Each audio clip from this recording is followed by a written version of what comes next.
Pedophiles are being released back onto the streets in California by the thousands. Are y'all really shocked by this? This is exactly what happens not only in jacked up California, but in a society that prioritizes felon coddling, criminal justice reform over decent, law-abiding Americans. And it's time for final thoughts.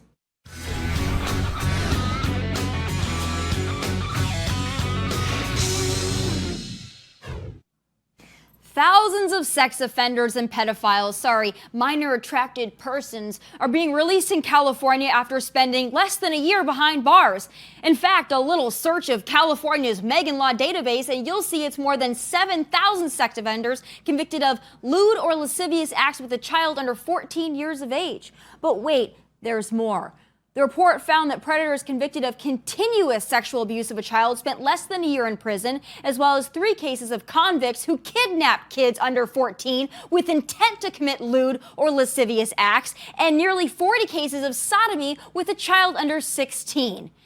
And that short sentence of less than a year, well, it's not some accident, some anomaly. In Gavin Newsom's California, convicted pedophiles spend an average of 2 years and 10 months in prison. This is the California standard, folks. The state has a whole basket of felon coddling policies, such as First Assembly Bill 109, the so-called realignment law.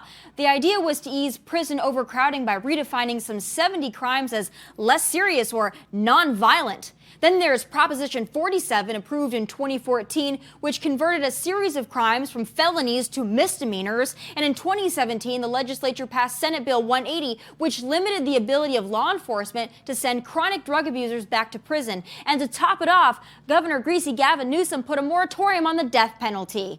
Addicts, felons, thieves, dealers, sex offenders wandering the streets because California Democrats are more concerned with lowering the prison population and handing out second, third, and 15th chances than they are about protecting and serving law-abiding residents just trying to work hard and make a living in that godforsaken state.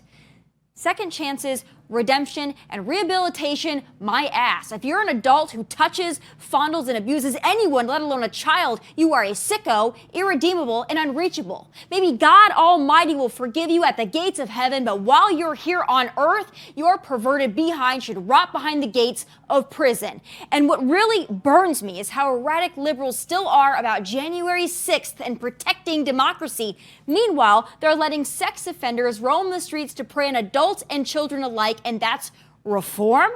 If we as a nation, red and blue states alike, are unable or worse, unwilling to protect children from predators, we don't deserve the free earth we walk on. And those are my final thoughts. Be sure to catch the entire episode as well as exclusive content on Outkick.com. From Nashville, God bless and take care.